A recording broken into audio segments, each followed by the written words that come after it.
ఆత్మానంద స్వరూపులైన ముక్తిపదం channel ప్రేక్షకులకు నమస్కారం. ఇంతకుముందు అనేక మంది కామెంట్స్లో రిక్వెస్ట్ పెట్టడం జరిగింది. పురాణ పురుష శ్యామాచరణ్ లాహిరి గారి బుక్ని చదవవలసిందిగా.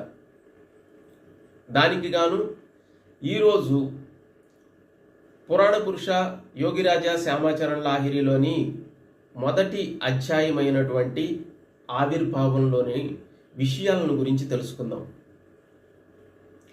1828 సెప్టెంబర్ 30వ తేదీన బెంగాల్ దగ్గర ఉన్నటువంటి గుర్నీ గ్రామంలో గౌరమోహన్ లాహిరి గారికి, ముక్తకేశీదేవి గారికి శ్యామాచరణులు జన్మించటం జరిగింది. శ్యామాచరణుల యొక్క తల్లిగారైనటువంటి ముక్తకేశీదేవి గారు గౌరమోహన్ లాహిరి గారికి రెండవ భార్య. మొదటి భార్యకి 2 కొడుకులు, 1 కూతురు ఉన్నారు. రెండవ భార్య అయినటువంటి ముక్తకేశీదేవి గారికి 1 కూతురు, 1 కొడుకు. కూతురు పేరు సులక్షణ, కొడుకు పేరు శ్యామాచరణ్ లాహిరి. గౌరమోహన్ లాహిరి గారు సదాచారులు, నిష్ఠాపరులు, ధర్మపరాయణులు. పూజా పురస్కారాలలోనూ, ధర్మ చర్చలలోనూ, ఇంకా సత్సంగాలలోనూ మునిగి ఉండేవారు. యోగ సాధన పట్ల అమితమైనటువంటి ఆసక్తిని చూపించేవారు.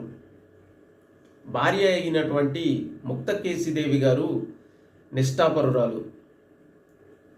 కులదైవం అయినటువంటి శివుడిని పూజించకుండా పచ్చి మంచినీళ్ళైనా కానీ ముట్టుకునేది కాదు. ఇటువంటి ధర్మపరాయణులైనటువంటి తల్లిదండ్రులకు శ్యామాచరణ్ లాహిరి గారు జన్మించటం జరిగింది. గుడిలో ముక్తకేశీదేవి గారు తన్మయత్వంతో పూజ చేస్తూ ఉంటే పిల్లవాడైనటువంటి శ్యామాచరణులు ధ్యానంలో మునిగిపోయి ఉండేవారు. కొన్నిసార్లు ఏటి ఒడ్డున ఇసుకలో శ్యామాచరణులను కూర్చోబెట్టి తల్లి ఇంటి పనులు చూసుకునేది.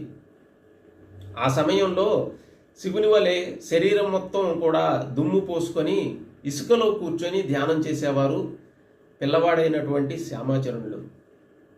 సహజంగా పిల్లల్లో ఉండేటువంటి చంచలత్వం అనేది శ్యామాచరణుల్లో ఉండేది కాదు. శ్యామాచరణుల ఇంటి పక్కనే శివాలయం ఒకటి ఉండేది.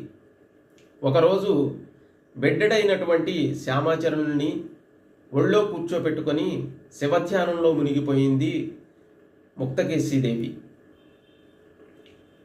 హఠాత్తుగా విశాలకాయుడు, జటాజూటధారి, సౌమ్యమూర్తి అయినటువంటి ఒక సన్యాసి ఆలయానికి ఎదురుగా నిల్చొని ముక్తకేశీదేవిని అమ్మాయి అని పిలవటం జరిగింది. ధ్యానభంగం అయినటువంటి ముక్తకేశీదేవి భయంతో కంపించిపోయింది.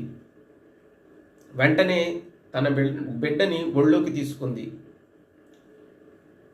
తల్లి, నేను సన్యాసిని, నన్ను చూసి భయపడవలసినటువంటి అవసరం లేదు అని చెప్పాడు ఆ సన్యాసి. అయినప్పటికీ ముక్తకేశీదేవి భయంతో స్తబ్దుగా నిల్చుండిపోయింది. ఆమెను ఆశీర్వదిస్తూ, అమ్మా, ఈ అబ్బాయి అందరి వలె మానవ శిశువు కాదు. సంసారపరమైనటువంటి మోసాలలోనూ, యాతనలోనూ, దుఃఖాలలోనూ చిక్కుకున్నటువంటి వేల మంది గృహస్థులకు గోప్యమైనటువంటి యోగ సాధన ద్వారా మార్గనిర్దేశం చేయటానికని నా యోగశక్తి ద్వారా నీ పుత్రుడిగా జన్మింపజేశాను. దీనిలో భయపడవలసినటువంటి అవసరమేమీ లేదు. నీ బిడ్డకు ఎప్పుడూ నేను తోడుగా ఉంటాను అని చెప్పి అడుగులు వేసుకుంటూ దూరంగా వెళ్ళిపోయాడు. ఇది పురాణ పురుష యోగిరాజా శ్యామాచరణ్ లాహిరిలోని మొదటి అధ్యాయం. రెండవ అధ్యాయంలో విద్యాభ్యాసం, వివాహం, ఇంకా అనేక రకాలైనటువంటి ఆసక్తికరమైనటువంటి విషయాలను గురించి తెలుసుకుందాం. దయచేసి ఈ వీడియోని లైక్ చేయండి. లైక్ చేయటం ద్వారా మనలాంటి ఇంకా ఎంతోమంది ఆధ్యాత్మిక మిత్రులకు ఈ వీడియో అనేది సెండ్ చేయబడుతుంది. సర్వే జన సుఖినో భవంతు.